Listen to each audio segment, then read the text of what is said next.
కథామంజరి అంతర్జాల పత్రిక శ్రావ్య సంచిక ఫిబ్రవరి 2024. పితృరుణం కథ కలం సింహప్రసాద్, గళం పప్పు భోగారావు.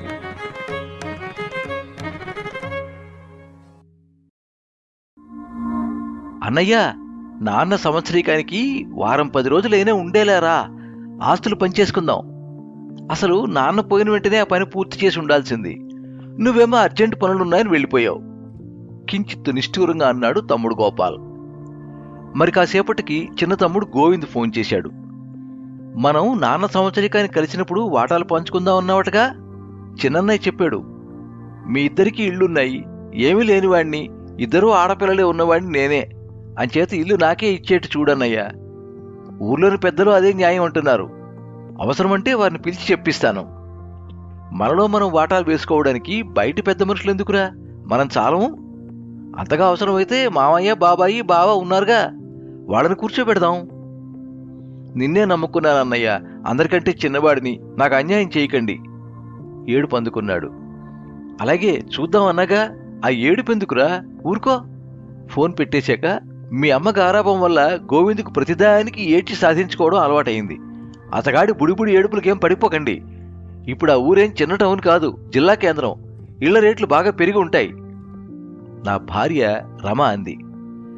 అవన్నీ లెక్కలోకి తీసుకుంటానులే గాని మా అక్క వాటాకి వస్తుందంటావా? ఏ ముఖం పెట్టుకుని వస్తుంది? తన పెళ్లి కట్నం కింద బాగానే ముట్ట చెప్పారుగా మీ నాన్న. పైగా దగ్గరలో ఉండడం వల్ల చీటికి మాటికి వెళ్ళి 10వ పరకో పట్టుకుపోతూనే ఉందాయే.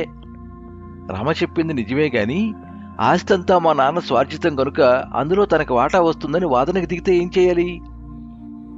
మిత్రుడిని సలహా అడిగాను.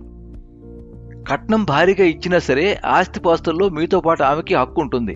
అంతో ఇంతో ముట్ట చెప్పేసే సరి. దారుణం కదా. అమ్మ పోయినప్పుడు నాన్న ఉన్నారు కనుక ఖర్చంతా ఆయనే పెట్టుకున్నారు. లాస్ట్ ఇయర్ నాన్న పోయినప్పుడు అన్ని ఖర్చులు మేమే భరించాం. ఇదిగో వచ్చే వారం సంవత్సరీకం ఘనంగా చేయాలి. లేకపోతే పిల్లల ముగ్గురు పరిస్థితి బాగున్నా సరే లోభించారని ఎత్తి పొడుస్తారు. మీ బాధ్యతలు మీరు నెరవేర్చాలిగా. హక్కుల్లోనే కాదు, బాధ్యతల్లోనూ పోటీ ఉండాలి. అతని మాటలు రుచించలేదు. ఆ బాధ్యత ఏదో మా అక్కకి వర్తించదా? నాన్న దశదిన కర్మకి విస్తర్లలో పెట్టడానికి 10 కిలోల స్వీట్లు తెచ్చి చేతులు దులిపేసుకుంది. ఊరికి బయలుదేరుతుంటే రమ అంది. మీరు ఇంటికి పెద్ద కొడుకు, మీకు పెద్దవాట ఇవ్వాలంటారు, గుర్తుంచుకోండి. కుటుంబ బరువు బాధ్యతలు నేనేమీ భుజాలకు ఎత్తుకోలేదు కదటే. అయినా చూద్దాంలే. నాన్న సంవత్సరీకం మరీ ఘనంగా కాకపోయినా బాగానే చేశామనిపించుకున్నాం. బంధుమిత్రులంతా మా అన్నదమ్ముల ఐకమత్యాన్ని మెచ్చుకున్నారు. మీ ఆస్తులు, మీ చదువులు, మీ బాగు అన్నీ మీ నాన్న రెక్కల కష్టం చలవేరా. మిమ్మల్ని వృద్ధిలోకి తీసుకురావడానికి ఎన్ని కష్టాలు పడింది నాకు తెలుసు. మీరు తల్లకిందులుగా తపస్సు చేసినా ఆయన రుణం పిసరంత తీరదు. కనీసం అన్నయ్య పేరు శాశ్వతంగా నిలిచిపోయేలా ఏదో పెద్ద పని తలపెట్టండిరా అబ్బాయి అంది మా మేనత్త.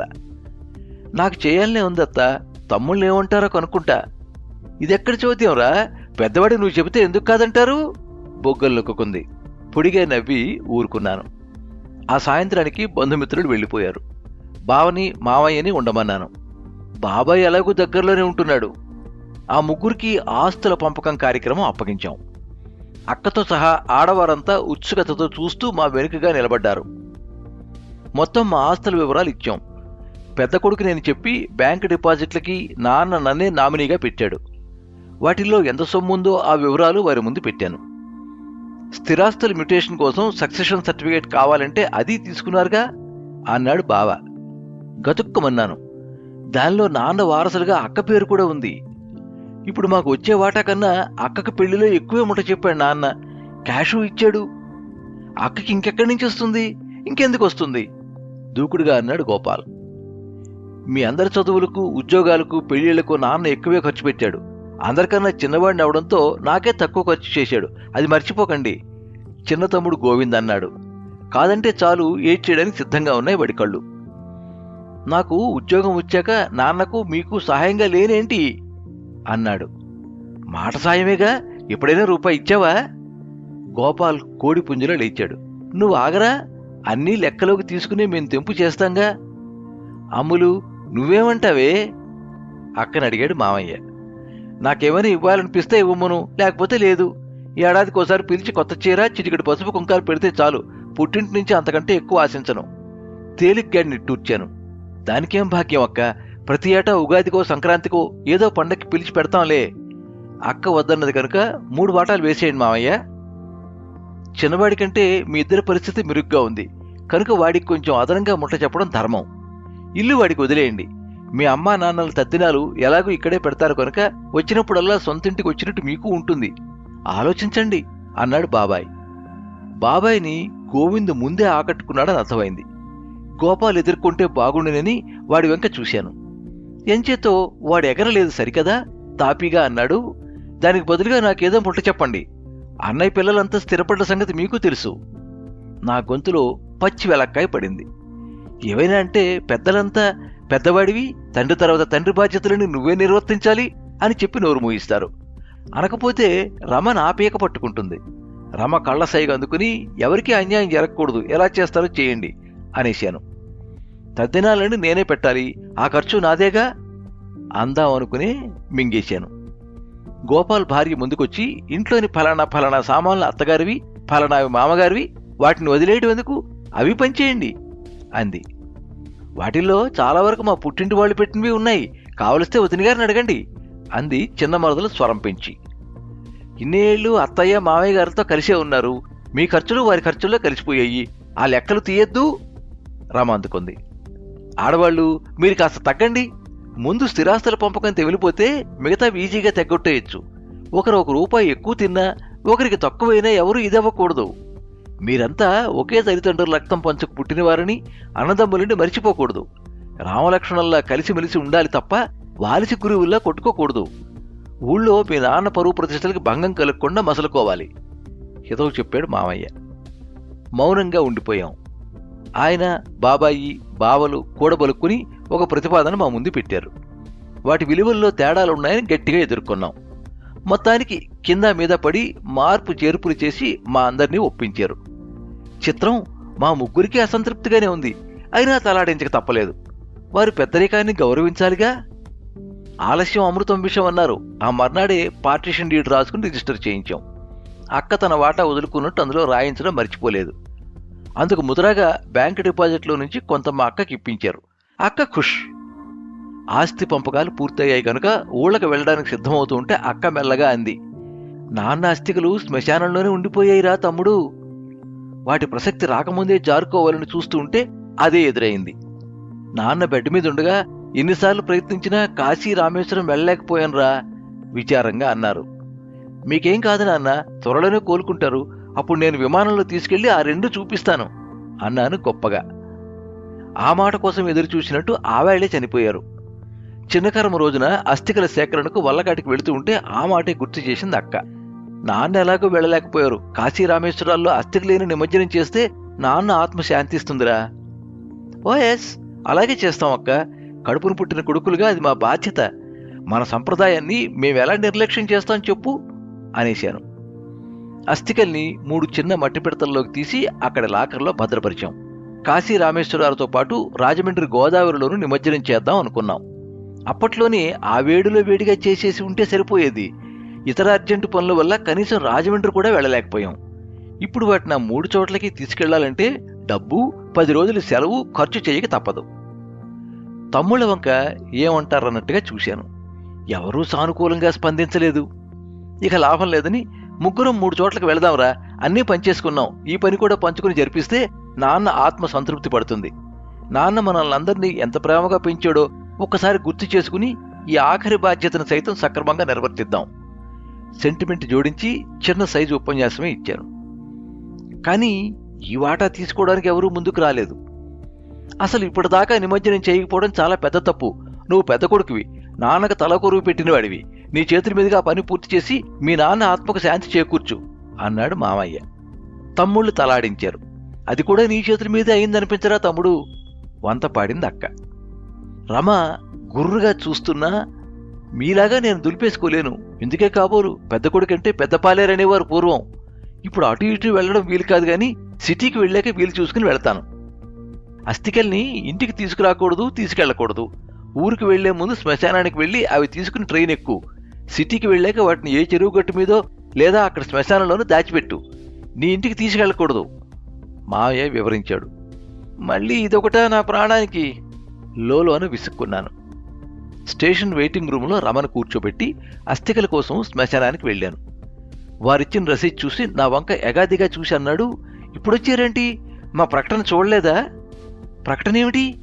మీలాగే చాలామంది అంత్యక్రియలు నిర్వహించి ఎంతో కాలంగా అస్థికల్ని ఇక్కడే వదిలేస్తున్నారు తప్ప సంబంధీకులు ఎవరు రావట్లేదు.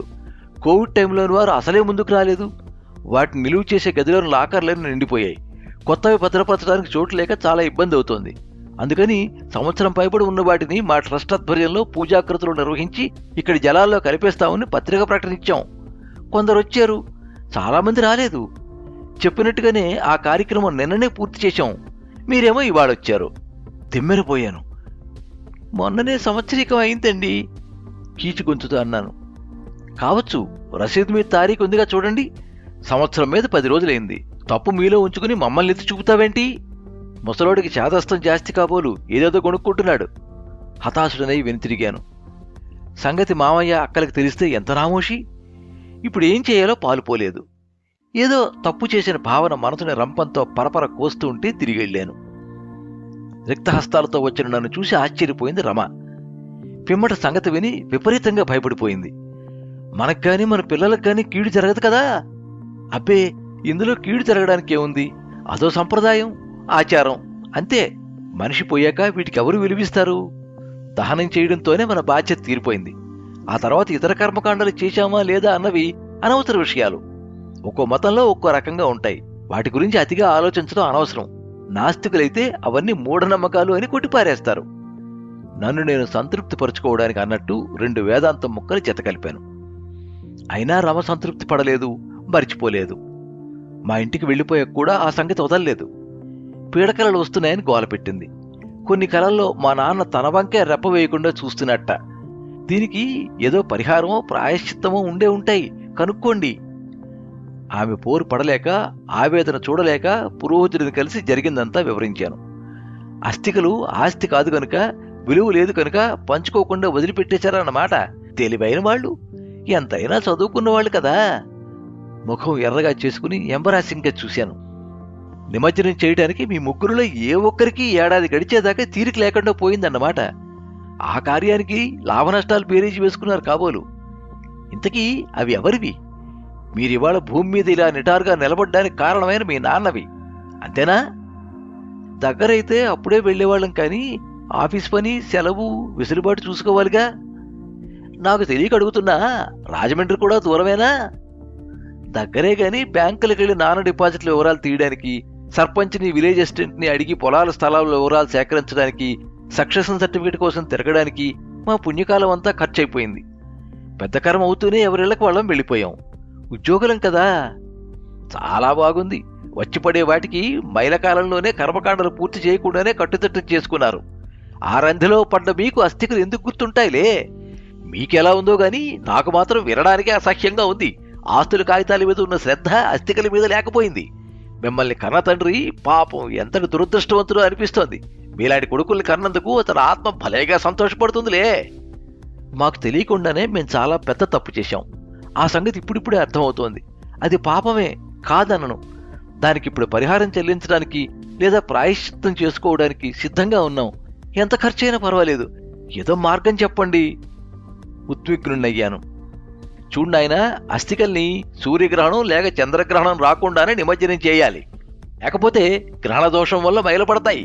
అస్థికలు భూమిలో ఉంటే ఆ దోషం అంటదు. కానీ మీదంతా లాకర్ల వ్యవహారం అయ్యే. అక్కడైనా దాని మీద చిన్న దర్భకర వేస్తే పర్వాలేదు, మీరు వెయ్యరు, మీకెవరూ చెప్పరు. ఇప్పుడేమైందో చూడండి. మీ నాన్న కాలం చేశాక 2 గ్రహణాలు వచ్చి వెళ్ళాయి.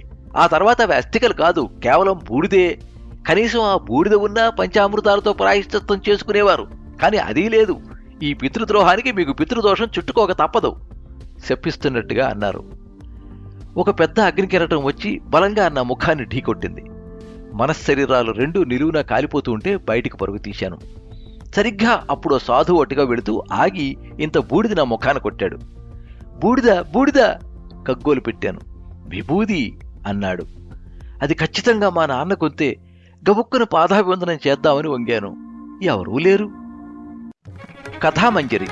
మీరింతవరకు పితృరుణం కథ విన్నారు. కలం సింహప్రసాద్, గళం పప్పు భోగారావు. సర్వే జనా సుఖినో భవంతు.